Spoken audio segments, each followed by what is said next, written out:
The Atlanta Story is a podcast highlighting Atlanta's most interesting creators, entrepreneurs, and builders. I'm Jon Birdsong with Atlanta Ventures, and in today's episode, we have Garrett Langley, CEO of Flock Safety. Garrett and his co-founder Matt Fury started Flock Safety over 3 years ago with a mission to eliminate crime. They do this with their leading-edge neighborhood license plate reader that provides police evidence to solve crime. Today, they have 65 employees, raised over $40 million, and currently create 65 hot hits per hour for the good guys to take action on. And we'll get into what a hot hit is. In this episode, we talk about leading through the coronavirus crisis, how Flock Safety got into the esteemed Y Combinator program, and of course, why and how he's building his scaling business in Atlanta. We hope you enjoy the show and subscribe to the Atlanta Story.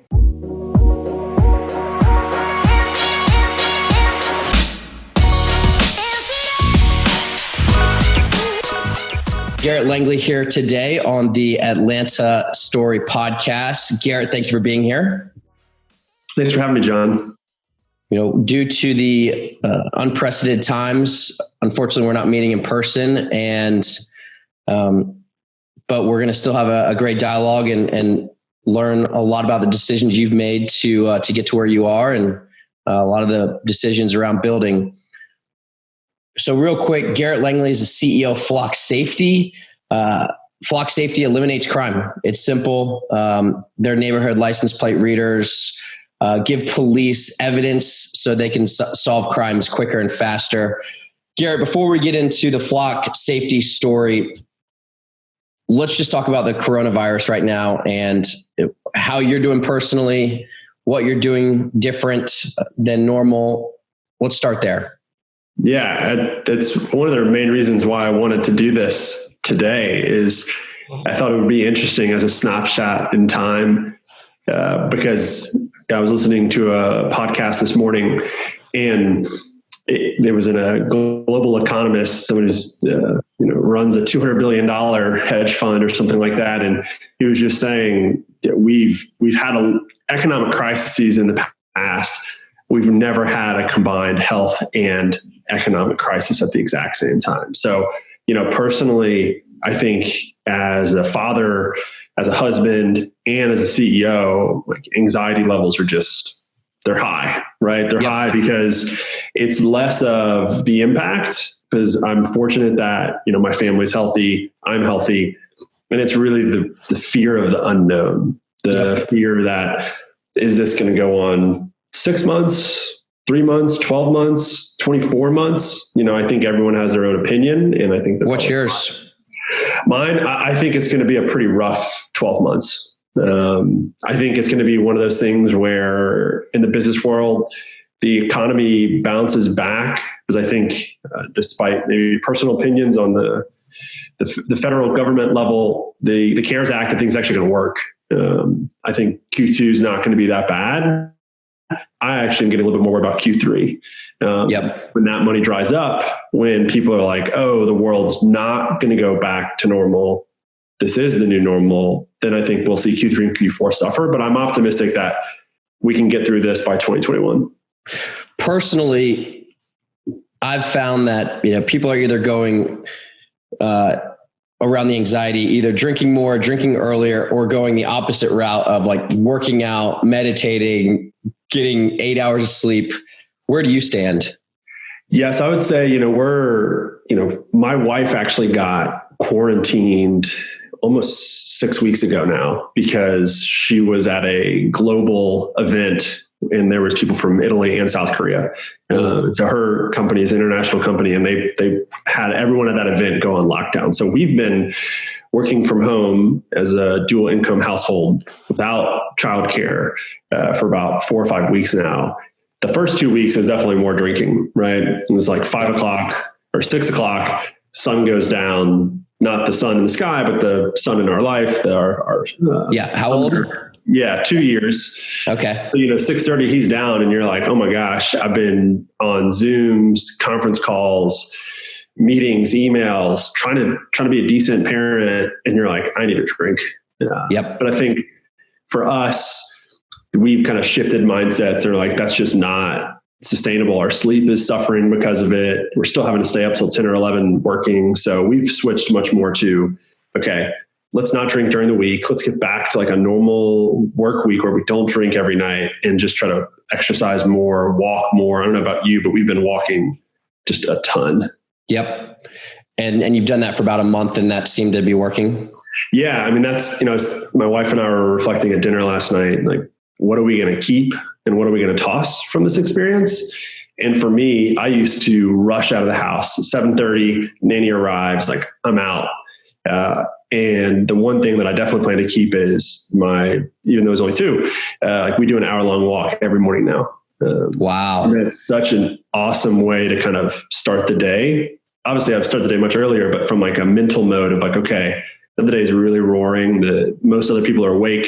What a just like a nice, relaxing way to kind of ease into the day. So yeah, for me, and you're doing that with wife and kid? Just kid. Oh, just kid. Got it. Solo mode, kind of more meditative. Got it. Well, talk to us how your leadership direction has changed from a flock safety perspective. You've got 60 employees? 75. 75. Yeah.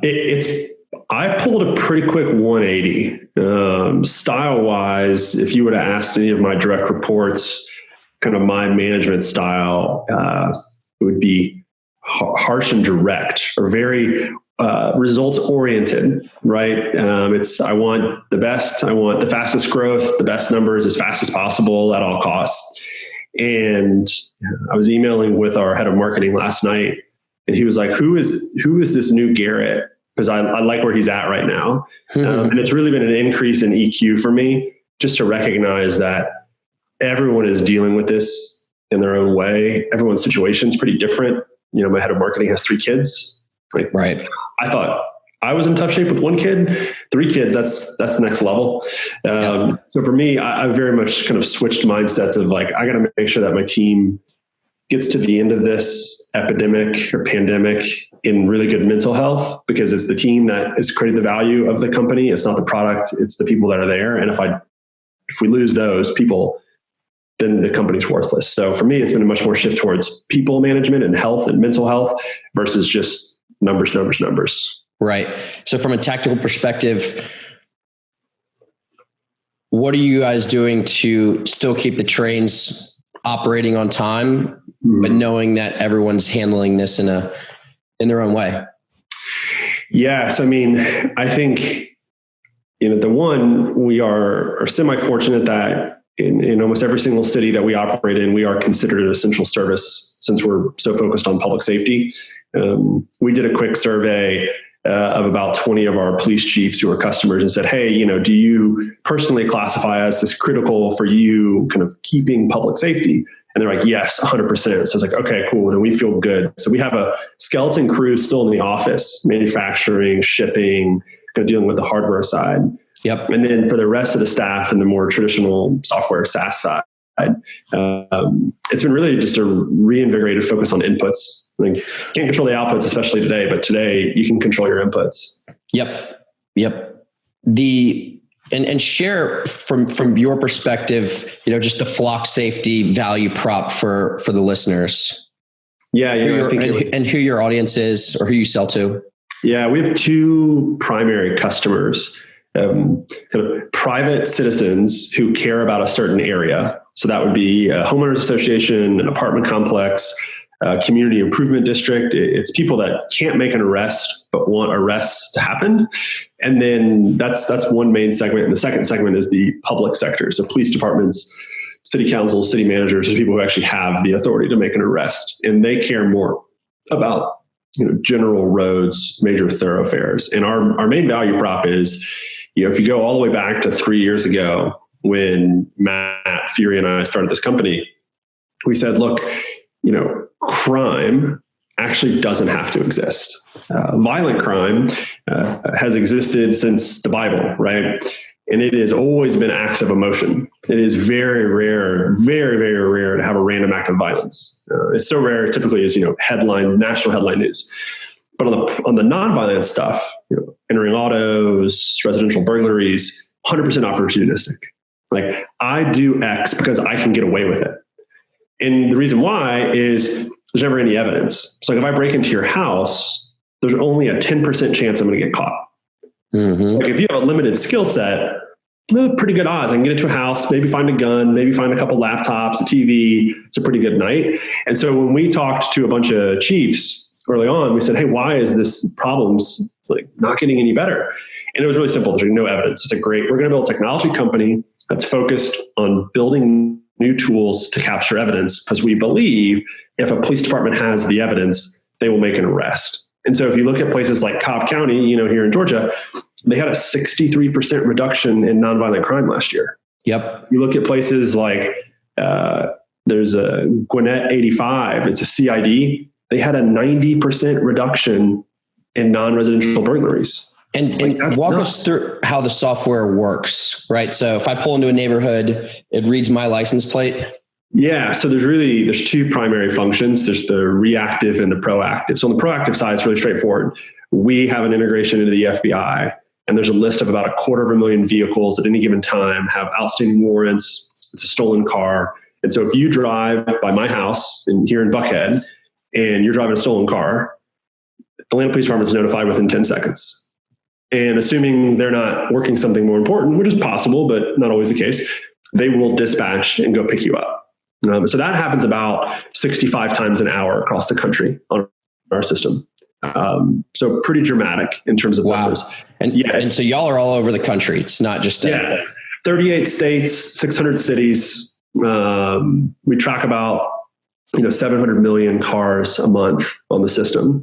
That's all on the proactive side. Another good example of that is just last weekend in College Park, a suspect it was a hot hit in one of the College Park cameras. This is a suspect for a murder, got into a high-speed chase, left College Park, went into South Fulton, who's also a customer, got him there, then to Hapeville, who's also a customer, and eventually wound up in East Point, who's also a customer. They pinned him down. This guy was wanted for, I think, 4 or 5 murders across a couple states. It's like, yeah, you don't want that guy. Right. In the streets anymore. So that's all proactive. The reactive side is, we store for 30 days all the vehicles that drive by a camera. And what we store is what we call a vehicle fingerprint. So it is kind of an ML look at a car saying, what makes this car unique? Is it a Honda? Yes. It's an Accord. Okay. It's red. It's got damage on the right side. It's got a roof rack. And it has a license plate too. So that if a crime does occur, a detective can go in and say, hey, this person had a doorbell camera and it looks like it was a red Honda that drove by. Show me all the red Hondas that were nearby at this time frame. And then they can use that to start to build a case. Wow. Let's go back 3 years ago, and flock safety was just a kernel of imagination and thought. You immediately went out to Y Combinator and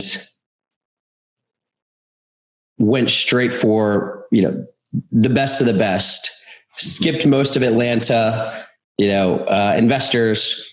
How did you and Matt have that conviction to go out to Y Combinator, and how did you know it would work? Definitely didn't know it was going to work. I wish I was that confident. I knew that Matt and I could be successful. I did not know if Flock would be the idea or the product or the market. Because even during Y Combinator, right? Like we were still thinking about pivoting. Like, should we go D2C? Should we build something else? Traction is so fickle that early because every customer feels like such a big win. And we got our first 2 or 3 customers within a week of the idea. So like we were on this crazy high of like, oh my gosh, this is a home run. There's 400,000 neighborhoods across the US. Like we're going to eat this market alive. And how did you test that? How did you get customers before you even had a product? So I'm a big believer in sales first. Don't waste your time writing code or building anything. Wait a minute. You went to Georgia Tech, right? You're an engineer from Georgia Tech? I am technically an electrical engineer from Georgia Tech, but both of my parents are effectively career-long quota-carrying sales reps. So I grew up in a house that was focused on making people happy, and pretty much everything was a deal. Everything was negotiable. So for us, like the first thing we did was cold call 10 neighborhoods to figure out, is this a good idea? Like, do you feel safe? Do you think there could be a better product? Do you think, would you buy cameras for your neighborhood at your egress points? And they did. And so they were ACHing money into my personal bank account. We didn't have an LLC or C Corp or anything at the time. And we started hacking. Website? Just a basic web, not even that. Wow. No, just cold call. Yep. The strangers too. It was really important to me that they were total strangers. Like I didn't want the friends and family. This wasn't going to be a social product. This was going to be, we're going to charge people from day one. So let's go charge people from day one.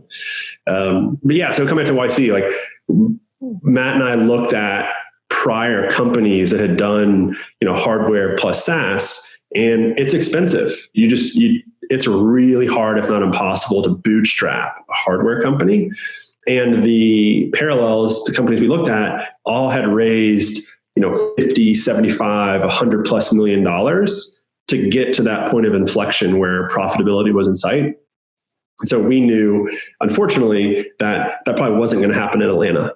We might be able to go do a seed round with some angels. There's some really good angels in Atlanta, but there are very few, institutional funds in Atlanta that are ready to write a 20 or 30 or $40 million check. And that's what we knew we were going to need. We could go out early. Did you find that authentic demand for flock safety before the Y Combinator, or did you find it at Y Combinator? Yeah, it was before. And that's actually kind of the funny part is we realized, like, we went into YC saying, hey, we should be ready to move to San Francisco if it's the best thing for the business. So let's go in with that mindset. And sales suffered while we were in San Francisco, because if you look at the HOA market, like the Bay Area is not a good place to be based. Right. There are not a lot of HOAs in the Bay Area. There are a lot in Atlanta. There are a lot in Birmingham. There's a lot in Nashville. The Southeast is actually a hotbed for HOAs. So things were doing better than when we went to YC. And that's one of the reasons why we were so close to pivoting, is our sales just like went to zero during YC. What'd y'all almost pivot to? 3 customers. Yeah, we added like 3 customers during YC. Really? What'd you all almost pivot to? The D2C? Yeah, D2C. Like we still felt really good consumer. About the mission. Yep. Yeah, we felt really good about the mission. And we went as far as like we had product mock-ups, we had prototypes, we ran a couple advertising tests, but never could build a conviction.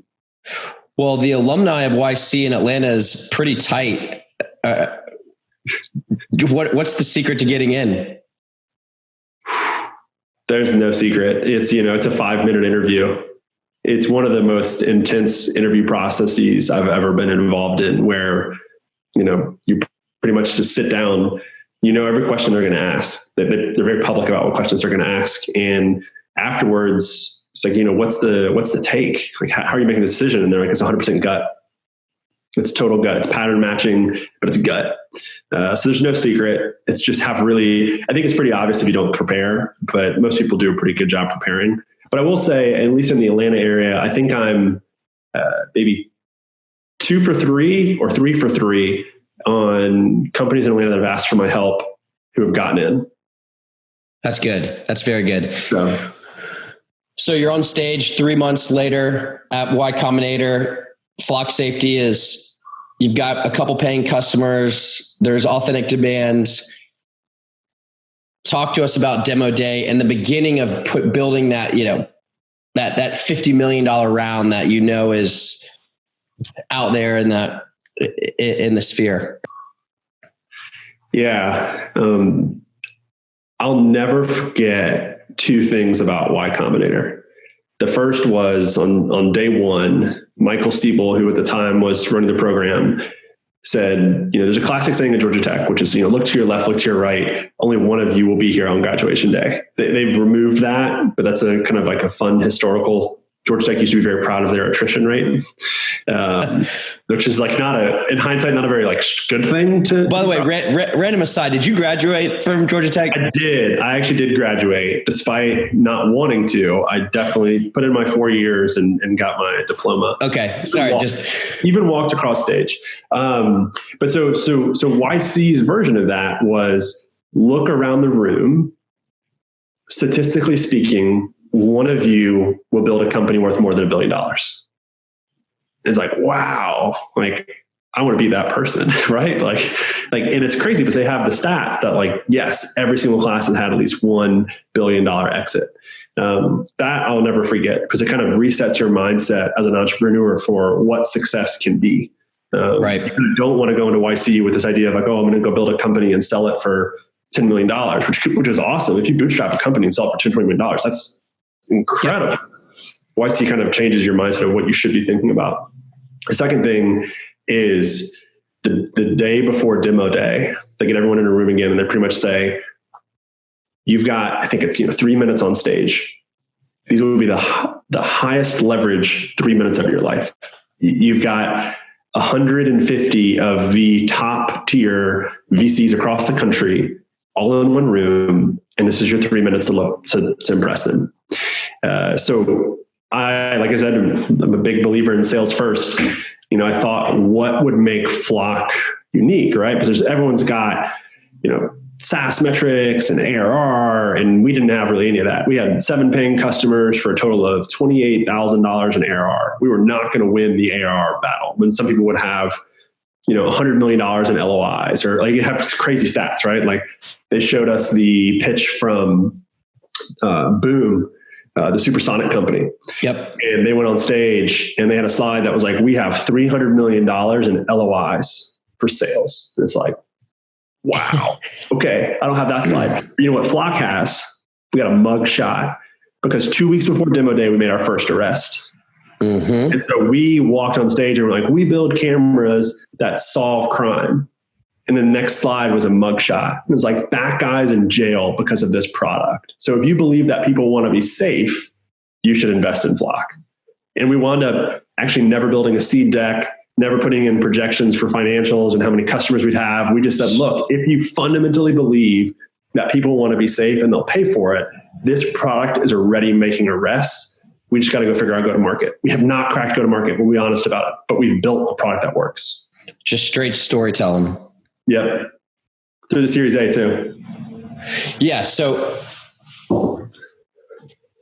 after that 3 minutes, walk us through the decision-making process of which investors you liked, which investors. Is that when Matrix came in, or is that when Alexis? That was when Alexis and Gary. So Alexis is the founder of Reddit. Yes. And father and husband with Serena Williams. Yep. So Alexis Ohanan and Gary Tan, they were our top choice. YC has this interesting thing where they keep a database of all investors and founders can rate them. And so you can read reviews of people and you can read, are they a good investor? Do they treat their founders right when things go wrong? Do they actually help you like they say they're going to help you? Kind of holds people accountable. And, Initialized is the probably top rated seed stage investor in YC's group. What makes them so good? So one, they're all operators, which I think is valuable. It's not, the only way to get there, but I think at the seed stage, when it is a lot of gut feel and storytelling and it's less metric oriented, I think it helps to have been an operator. I think the second thing is they're just nice people, which I know is easy, but there are a lot of people that aren't that nice, especially in the investment world. And I found them to be incredibly helpful, from the point to where when we were building some of our early machine learning models, they'd loan us some of their venture partners who come from that background to help us build stuff out. So very helpful on the operational side as well. That's great. And we're going to take a quick break here and share that this podcast is brought to you by Atlanta Ventures. If you are looking to start the next $300 million business out of Atlanta, check out the studio at atlantaventures.com.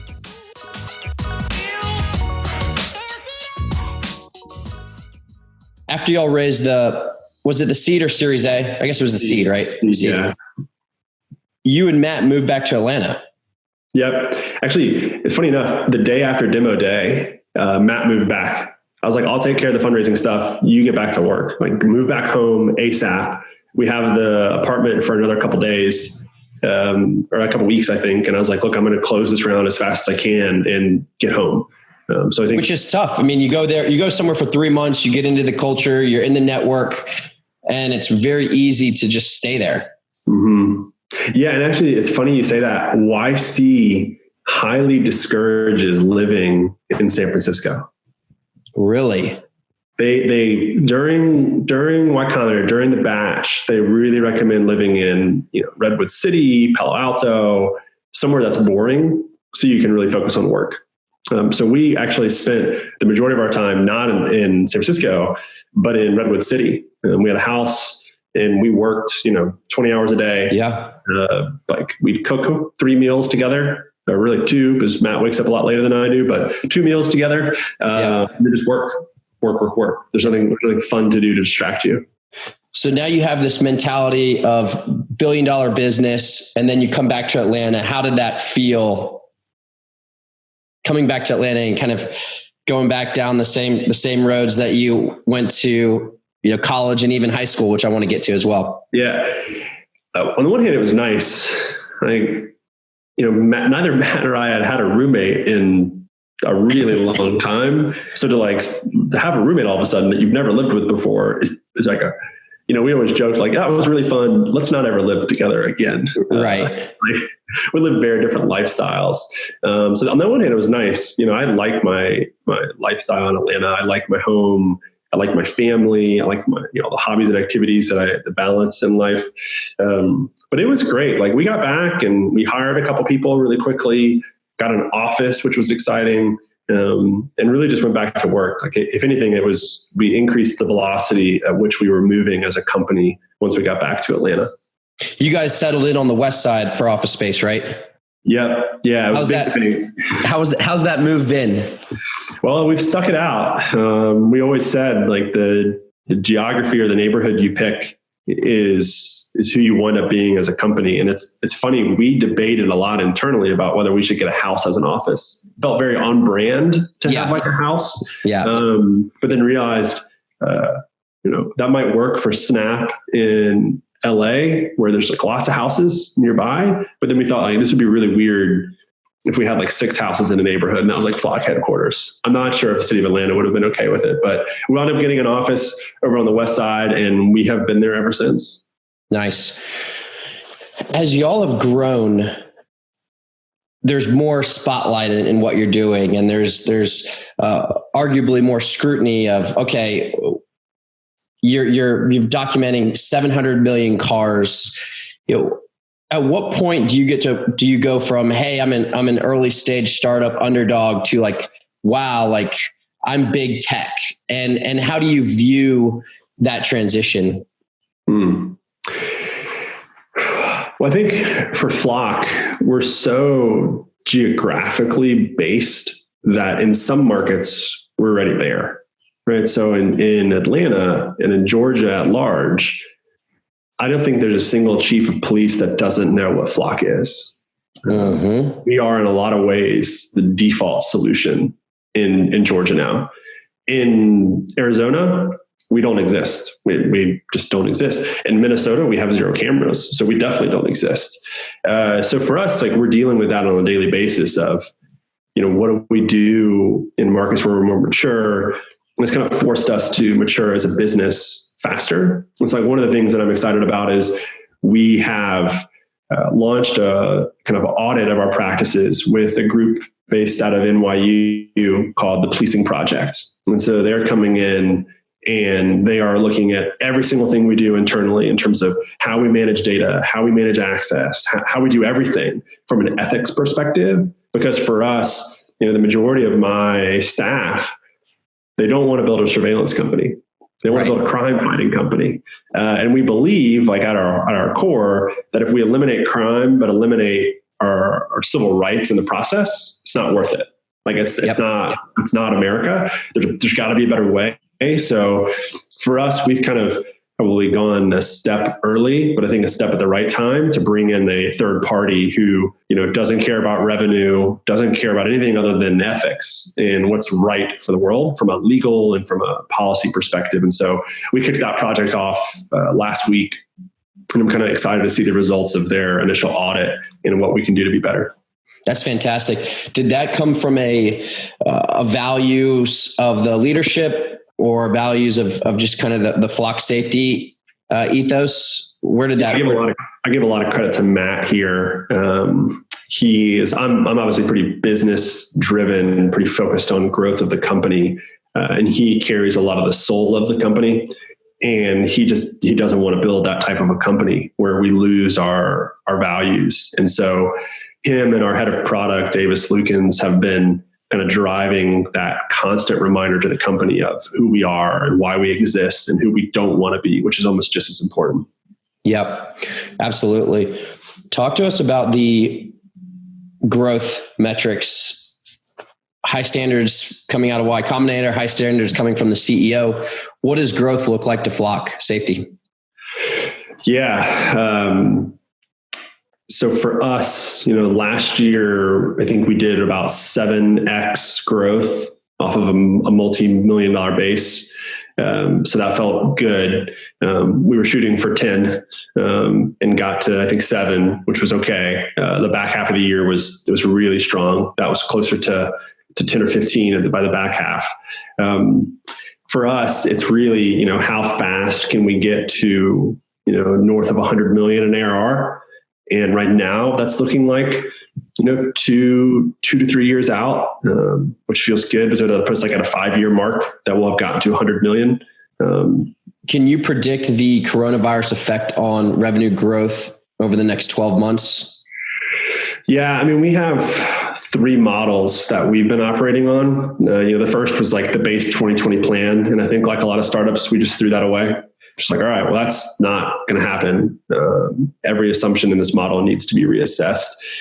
What we've been keeping an eye on is, since most of our deals are 30-day, 60-day, 90-day sales cycle, and we're not an MRR-based business, we're not going to really feel the impact of coronavirus for another, quarter, because right. our pipeline's still closing. Like we had our best week ever as a company from a sales perspective last week. Wow. But if you look at our pipeline creation, it's not anywhere where it needs to be to maintain that growth kind of numbers in 4 months, in 3 months. So are y'all still hiring? We're not right now. So hiring on hold. Yeah. There's a few key positions that just have to be filled, that we'll continue to hire. But, one of the things that, we looked at was, hey, we had super aggressive hiring plans. We just probably don't need those. Or at a minimal, kind of the way we talked about it internally was, let's just take a month off. There's no risk to just waiting a month to see, do cities shut down? Do HOAs stop meeting? We do view our services critical. And so we're not overly worried about churn outside of if we enter into a global kind of recession, something closer to the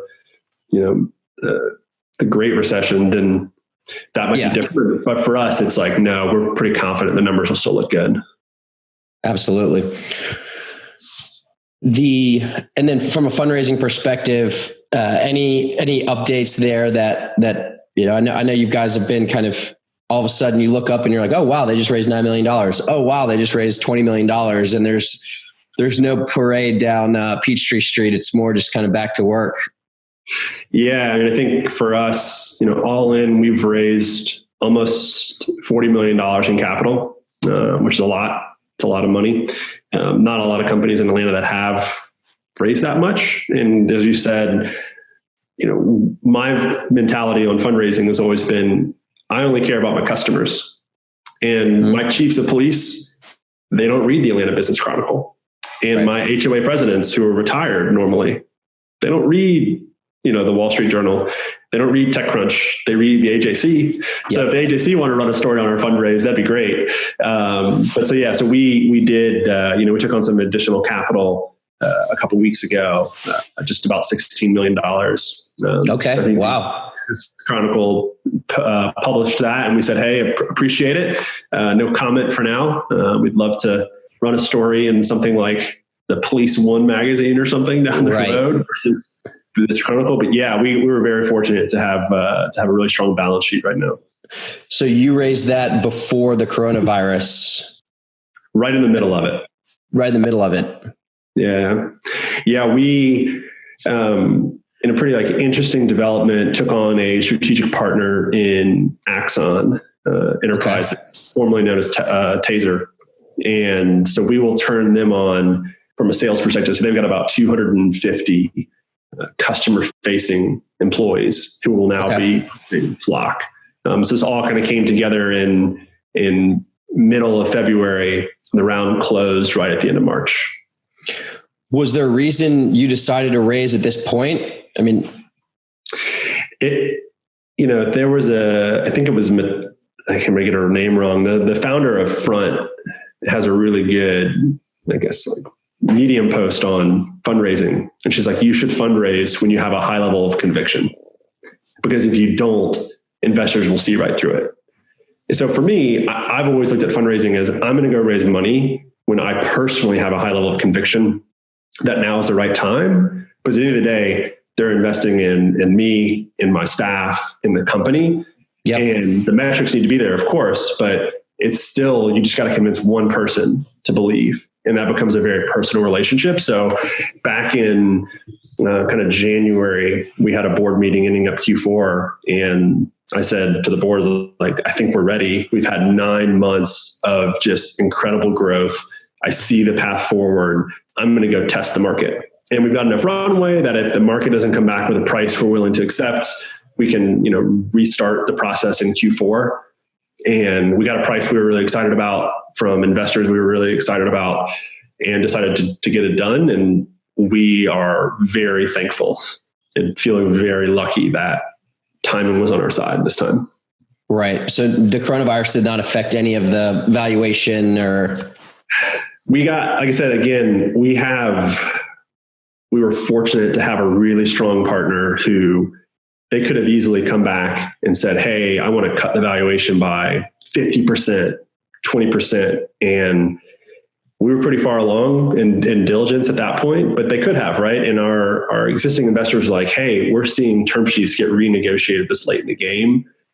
Be prepared for that. And I'm lucky to have, a new investor who didn't take advantage of the situation and kept the terms of the original deal, because they just believe macro level, a year from now, 2 years from now, Flock is still going to be a really valuable company. And that this is just the need for public safety actually might increase over the next 12 months, not decrease. Sure. I want to bring it back a little bit farther than the beginning of Flock, right? I mean, this is the Atlanta Story podcast. You're about as Atlanta as it gets in terms of schooling, right? You went to high school, middle school, high school in Atlanta, then Georgia Tech. Did you always know you were going to go start a company? Yeah. I mean, since I was 12 years old. Okay. I knew I wanted to be an entrepreneur. The first person I ever hired was actually my mom, because at 12, I was in 6th grade. I knew the internet was going to be a big thing. I wasn't smart enough to build an internet technology company, like a software company, but I knew internet was really important. And so I stood up a outsourced MIS or IT consulting company. And my mom was my first employer because I needed a way to get to my customers who were all SMBs. And so every single day before and after school, she would drive me around to these, law firms, breweries, restaurants, anyone that needed the internet.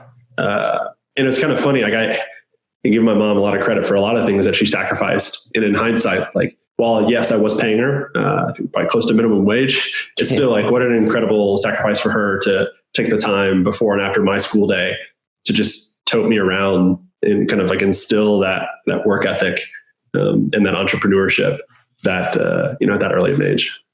Yes. And we talked about it earlier and we joked about it earlier, the graduating from high school and then going to Georgia Tech and kind of laughing about graduating. Did you think about dropping out? Did you think about going and starting? Give us that story of the things you needed to learn to go start a company like Flock Safety. Yeah, I graduated high school and did not want to go to college. I was fortunate to meet a guy named Trip Rackley right out of high school because I was, one, I planned to go to Georgia Tech. I met him through there, and my skill sets also matched with what he needed personally, which was like a better Wi-Fi network at his house. And so I, installed, Wi-Fi at his house and realized that he was a successful entrepreneur. He had started these internet technology companies, which is what I was really interested in. So I was building a services company. And he was like, hey, I've got an idea for a new company. It's around mobile, which at the time, this is 2005. So this is pre-iPhone. This is Motorola Razr hadn't even existed yet. This is like Nokia was the king. And I told my parents, like, hey, I have a job at this startup. This is what I want to do. Why would I go to college when I have the job I want? Like, if college is all about getting to a job, well, I'm done. They reminded me how much they invested in my high school education to get to college, to go through college. And so I wound up working full time with Trip at this company called Firethorn while still going to Georgia Tech. And so I kept my course load as light as possible to be considered a full-time student. I think I was doing like 12 hours a semester, which is like 3 classes. It's like very, very light. So I could work full time. Did you look anywhere else besides Georgia Tech? No. It was like, it's free. Because my parents said, hey, look, you got to deal with college. We paid for high school, you pay for college. And so both my brother and I both stayed in state for that reason. So mad props to the Hope Scholarship, because it is the number one reason why I went to Georgia Tech. Yeah. Now transition to Zell, I believe, but that dates us. And while at Firethorn and, Kinsey Lane has built several successful businesses, Clutch, Experience App, you were any key learnings. I mean, you almost have a decade of things, but can you consolidate any key learnings of things that you've brought to Flock Safety? Yeah, I think the number one thing is team. We talked about YC earlier, and at that stage of a company, team is really all you can assess.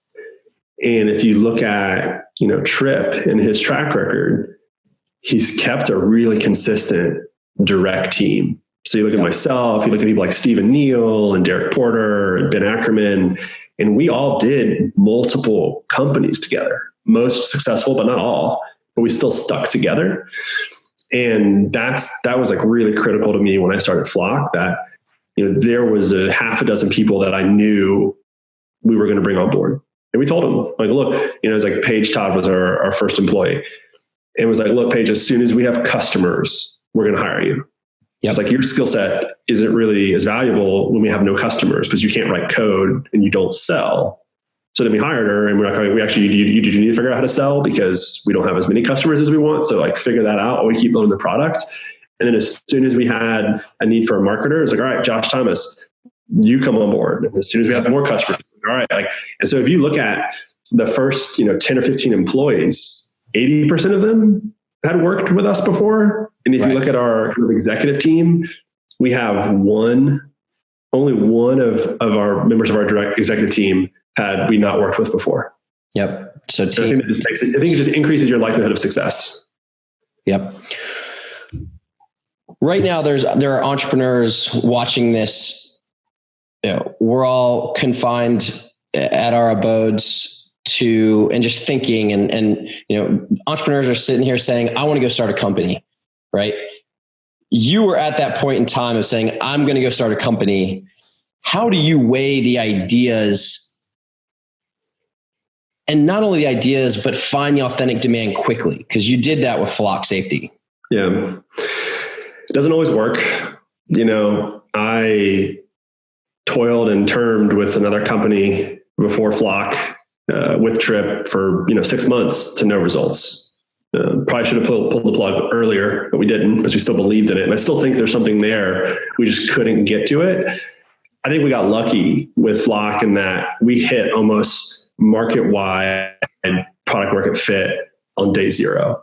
We had a bunch of other ideas that we wanted to pursue. But I think what was different about Flock is from a founding team perspective, you look at Paige, you look at Matt, you look at myself, this idea for Flock, it had the best founder product fit. Like I really like to work out, as we talked about. Matt and Paige don't. So I wanted to go build a fitness company, but I couldn't do it with them because they wouldn't be excited about it. So it's like, okay, that's out. We wanted to build a physical therapy company. Well, none of us actually care that much about physical therapy. So that was out.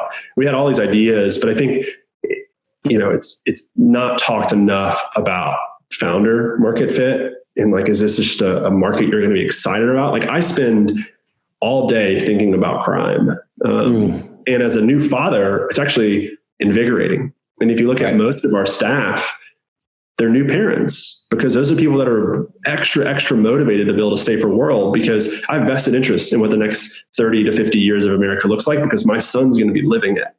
Yep. So for us, like it was selling fast, selling early, and having that like kind of overall team product market fit. All right. I want to ask a few more questions as we wrap up. One, you started Flock Safety 3.5 years ago. You also grew your family. What's it like being the CEO of a very rapidly growing company, but also a father? It's not easy. I would say most days I feel like we're failing both. I think I'm fortunate to have a wife that also works and does well. And so we're able to have some luxuries, like a full-time nanny, daycare. So that helps. But even then, I traveled in the past, I think up until coronavirus hit, I was averaging 2 cities a week for the entirety of 2020.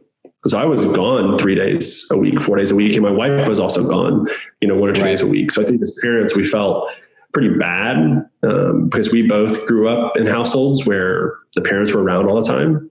Right. And, like, we weren't doing the same for our child. So I struggle with it. It's actually a topic that I think is getting an appropriate level of, transparency and publicity around how do you work at a startup, at a high growth startup, and be a parent. And so for me, the only thing that I can kind of hold true, as we were saying earlier, is like, I want to do my morning walk and feed him breakfast, and I want to put him down every night, yep. And those, if I can hold those, and luckily I own my own schedule, so I feel like I'm doing a pretty good job, but it's a daily struggle. It's something that I spend a lot of time thinking about.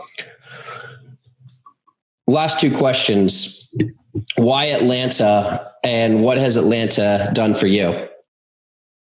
Yeah, I mean, Atlanta is such an incredible city to build a company. I was listening to the previous kind of interview with Hala, and she was spot on that Atlanta is such an under-recognized asset. And for me, it's like I can pay people a pretty meaningful amount of money to work at Flock, and they can have really, really happy lives. So, I look at like our average engineering salary, and it's, maybe half of what you'd have to pay in the Bay Area. And these are people with 2 kids, a wife, a house. Like, that's incredible that as a startup, we can afford to pay people livable wages, and they can have families, and they can have friends, and they can travel.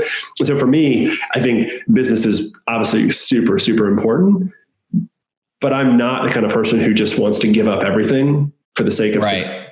And I think Atlanta, and I'm sure Chattanooga feels the same way, and I'm sure Nashville feels the same way. And I think there's other cities. Austin is probably a good example, but and I'm finding now as well, I would say on a weekly basis, I'm getting inbound kind of executive level kind of job requests coming in from people in the Bay Area who are saying, like, hey, I want to go start a family. Because I can't do it in the Bay Area. So for me, that was like, number one is my wife and I were not going to put starting a family on pause to start a company, to have careers. And Atlanta is one of the best places in the country to do that. Yep. And then what Atlanta's done for you? I mean, born, raised, educated. Now habitating. Yeah. I mean, I think, you made a point earlier that I'll correct, which is we skipped Atlanta during the seed round. That's not entirely true. So if you look at my career trajectory, there's 2 kind of individuals that have played a pretty critical part. One is Tripp, who we talked about. Other guy is a guy named Steve Chaddock. Started a company called Sienna Fiber Optics Company. Took it public. Has been really charitable to places like Georgia Tech. Him and I got connected while I was at Tech. We've stayed friends. He's been a great mentor of mine since my time at Tech. And he was the only money that was put into Flock in Atlanta. And at the early stages, which is where he really likes to spend his time, was a critical asset. As another electrical engineer, he could help. So for me, like without those two guys, I wouldn't be where I am today. That's fantastic. Garrett, thank you so much for being on the Atlanta Story. We really appreciate it. I'd love to shake your hand, but we'll do elbow tap. We'll do elbows. Yep. Elbows and fist bumps for the next and we really appreciate your time and stay safe. Thanks, John. Have a great one. You too.